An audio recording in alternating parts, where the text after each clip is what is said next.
चलिए जानते हैं आज देश और दुनिया की सिलेक्टेड काम की और महत्वपूर्ण 25 बड़ी खबरों को सिर्फ 10 मिनट में। पर अभी तक आपने इस वीडियो को लाइक नहीं किया है तो लाइक कर दें और इस चैनल को सब्सक्राइब भी कर लीजिए।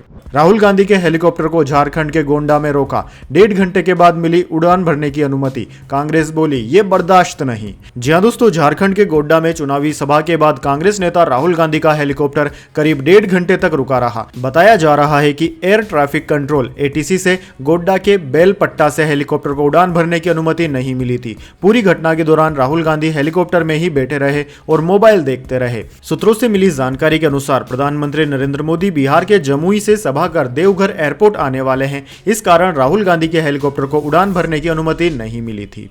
चलिए दोस्तों जान लेते हैं अगली खबर। दिल्ली के सरकारी दफ्तरों की टाइमिंग बदली, जाम से निजात के लिए सीएम आतिशी का फैसला।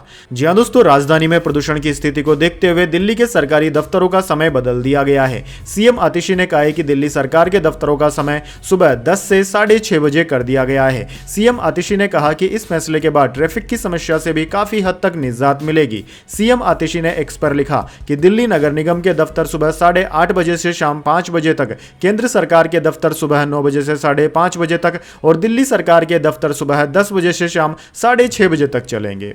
चलिए दोस्तों जान लेते हैं अगली खबर। जमुई में प्रधानमंत्री के सामने नीतीश बोले, अब कहीं नहीं जाऊंगा। प्रधानमंत्री ने 6,640 करोड़ के प्रोजेक्ट्स की शुरुआत की, झाल और नगाड़ा भी बजाया। जी हां दोस्तों, प्रधानमंत्री नरेंद्र मोदी 3 दिन में दूसरी बार बिहार आए। जमुई के बल्लोपुर में शुक्रवार को वो भगवान बिरसा मुंडा की 150वीं जयंती पर जनजातीय गौरव दिवस कार्यक्रम में शामिल हुए। प्रधानमंत्री ने बिरसा मुंडा के नाम पर 150 रुपए का सिक्का और 5 रुपए का स्मारक डाक टिकट भी जारी किया। चलिए दोस्तों जान लेते हैं अगली खबर। समंदर से फिर पकड़ा गया ड्रग्स का जखीरा, गुजरात के पोरबंदर में 700 किलो नशीला पदार्थ हुआ जब्त। जी हां दोस्तों, गुजरात के पोरबंदर में ड्रग्स के खिलाफ बड़ी कार्रवाई की गई है। पोरबंदर के समंदर में गुजरात एटीएस और एनसीबी ने ड्रग्स के खिलाफ बड़े ऑपरेशन को अंजाम दिया है। जानकारी के मुताबिक रात से ही समंदर के बीचों बीच ऑपरेशन चल रहा था। इस कार्रवाई में 700 किलोग्राम ड्रग्स जब्त की गई है। यह ड्रग्स ईरानी बोट से लाई जा रही थी और आईएमबीएल की रडार पर आने के बाद ड्रग्स को पकड़ने में कामयाबी मिल सकी।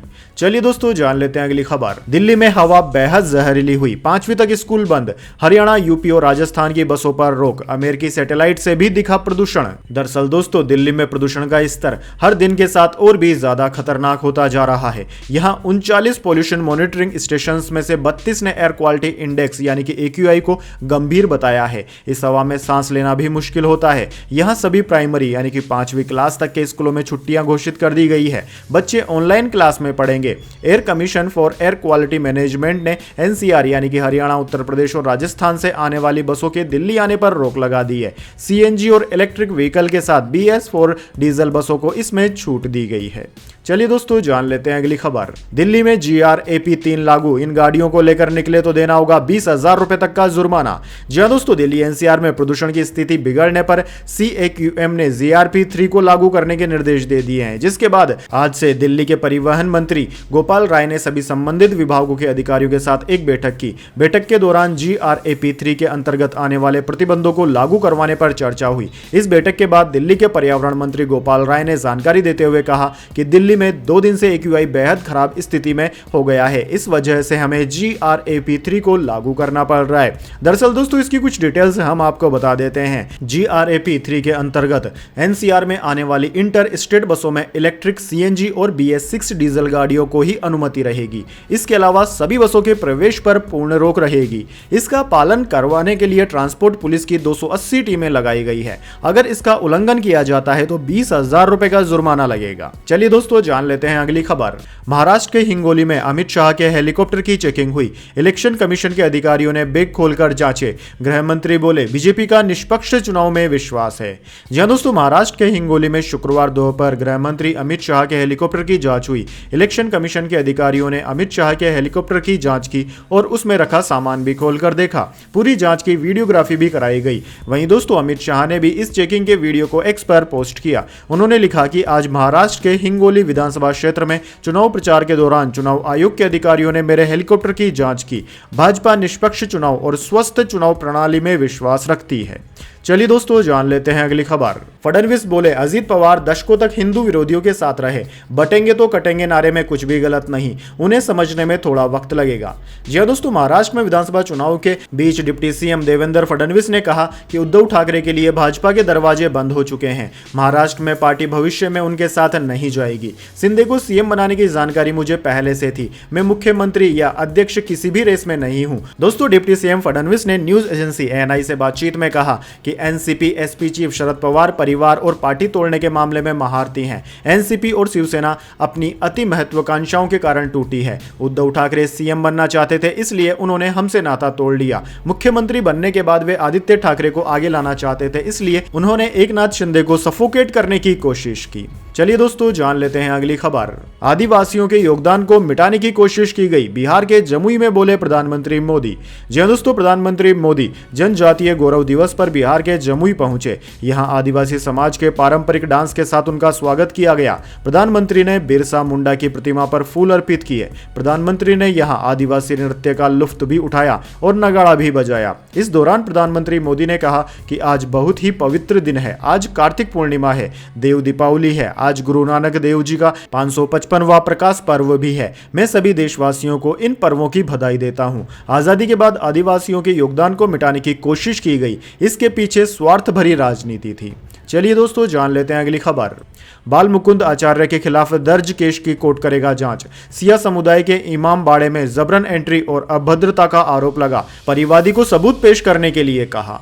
जी हां दोस्तों, विधायक बाल मुकुंद आचार्य के खिलाफ दायर परिवाद की जयपुर महानगर द्वितीय की न्यायिक मजिस्ट्रेट 14 कोर्ट जांच करेगी। जज आयुषी गोयल ने परिवाद की स्वयं जांच करने और परिवादी को 28 नवंबर को मामले से जुड़े सबूत पेश करने के निर्देश दिए हैं। दरअसल दोस्तों, बास बदनपुरा के रहने वाले रियाज हुसैन ने परिवाद दायर करके विधायक बाल मुकुंदाचार्य पर शिया समुदाय के इमाम बाड़े में जबरन घुसने, अमर्यादित भाषा का प्रयोग करने, वहां मौजूद इमाम महिलाओं और बच्चों के साथ अभद्रता करने का आरोप लगाया था। चलिए दोस्तों जान लेते हैं अगली खबर। पाकिस्तान को लगा बड़ा झटका, पाकिस्तान ऑक्यूपाइड कश्मीर यानी कि POK नहीं जाएगी चैंपियंस ट्रॉफी, भारत की आपत्ति के बाद ICC का फैसला।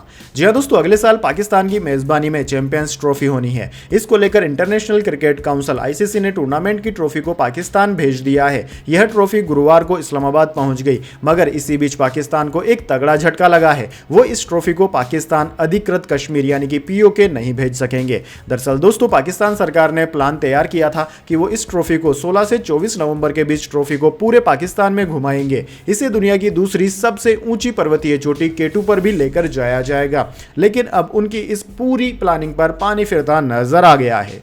चलिए दोस्तों जान लेते हैं अगली खबर। ट्रंप ने पूर्व राष्ट्रपति केनेडी के भतीजे को स्वास्थ्य मंत्री बनाया। इस बार प्रेसिडेंट इलेक्शन भी लड़ा, वैक्सीन के विरोधी रहे।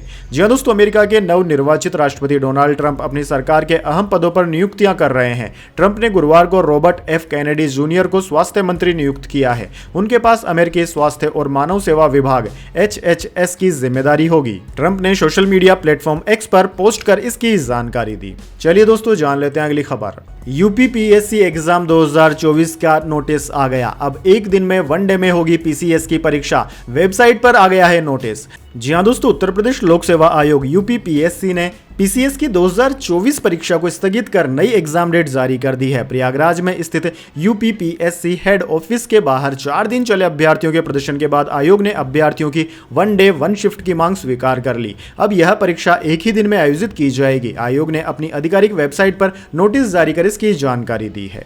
चलिए दोस्तों जान लेते हैं अगली खबर। अब ग्रेजुएशन 2 साल में ही कर सकेंगे, UGC अगले साल तक ला सकता है नई पॉलिसी। कमजोर स्टूडेंट कोर्स ड्यूरेशन को 5 साल तक बढ़ा सकेंगे। जी हां दोस्तों, स्टूडेंट्स अगले एकेडमिक ईयर से ग्रेजुएशन में कोर्स ड्यूरेशन को घटाया बढ़ा सकेंगे। University grant commission UGC graduation 2025-26 academic year से ग्रेजुएशन की डिग्री पूरी करने के लिए एक नए फ्लेक्सिबल अप्रोच पर काम कर रहा है। इसके तहत ग्रेजुएशन डिग्री को 3 से 4 सालों में होती है, उसे स्टूडेंट्स कम करके ज्यादा से ज्यादा 2 से 2.5 साल में कर सकेंगे। यह जानकारी UGC chairman M Jagdish Kumar ने IIT मद्रास के एक प्रोग्राम में शुक्रवार को दी है। IIT मद्रास के डायरेक्टर V कामाकोटी ने इस पॉलिसी का सुझाव दिया था। इस पर UGC लंबे समय से काम कर रहा है। वैसे दोस्तों कमेंट करके बताइए, क्या आप 3 या 4 साल की बजाय 2 साल में ग्रेजुएशन कंप्लीट करने को सही मानते हैं? कमेंट बॉक्स में अपनी राय जरूर दें। चलिए जान लेते हैं अगली खबर। श्रीलंका के संसदीय चुनाव में राष्ट्रपति दिसानायके के गठबंधन को मिली जीत। 141 सीटों पर जीत हासिल की। 61% वोट भी मिले। बहुमत के लिए 113 सीटें चाहिए थी। जी हां दोस्तों, श्रीलंका के संसदीय चुनाव में राष्ट्रपति अनुरा कुमारा दिसानायके के गठबंधन एनपीपी की जीत हुई है। सभी सीटों के नतीजे सामने आ चुके हैं। एनपीपी ने जिलों के आधार पर तय होने वाली 196 सीटों में से 141 सीटों पर जीत दर्ज कर ली। नतीजों के मुताबिक एनपीपी को 61% यानी कि 68 लाख वोट मिले। दूसरे स्थान पर 18% वोट और 35 सीटों के साथ मुख्य विपक्षी पार्टी एसजीबी पार्टी मौजूद रही। इसके अलावा पूर्व राष्ट्रपति रानिल विक्रमसिंघे के समर्थन वाले नेशनल डेमोक्रेटिक फ्रंट को मात्र 5% वोट और 3 सीटें ही मिल पाई है। चलिए दोस्तों, जान लेते हैं